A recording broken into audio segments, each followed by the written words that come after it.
warahmatullahi wabarakatuh. Perkenalkan, nama saya Muhammad Fauzi, dan Teknik, Prodi Teknik Elektro, dengan NPM 24181501.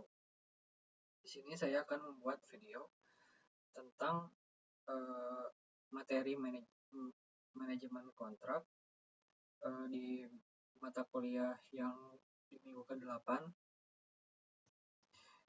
yang berisi materi manajemen risiko dan mitigasi dalam kontrak. Pertama ada pendahuluan. Kontrak bukan hanya kesepakatan hukum, tapi juga alat manajemen risiko. Dalam proyek, risiko selalu ada, itu dalam operasional, finansial, hukum, dan eksternal. Nah, tujuannya memitigasi dampak risiko melalui perencanaan kontraktual. Identifikasi risiko potensial dalam proyek.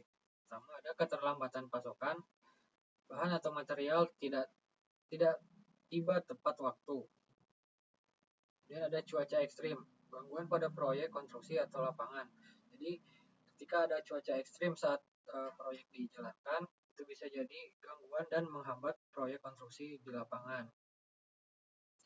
Dan ada perubahan regulasi, itu aturan pemerintah berubah selama proyek berjalan. Kemudian risiko tenaga kerja, pemogokan, kekurangan tenaga ahli. Dan yang terakhir, risiko keuangan, yaitu fluktuasi mata uang atau pembiayaan terganggu. Tapi dalam risiko keuangan,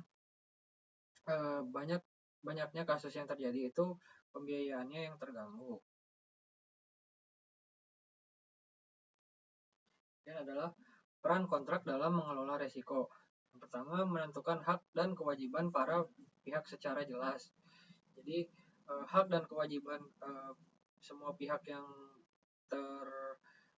tercantum di dalam kontrak itu sudah dibagi secara jelas di dalam kontrak. Kemudian menetapkan tanggung jawab dalam kondisi force majeure.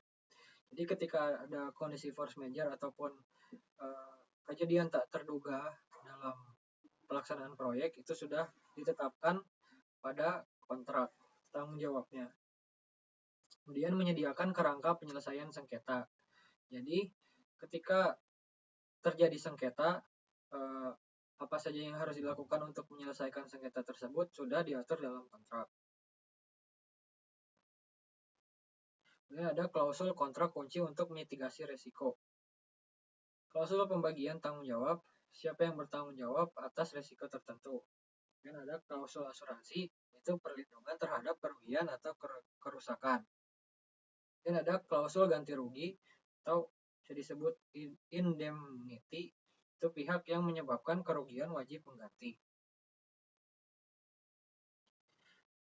Kemudian ada studi kasus singkat.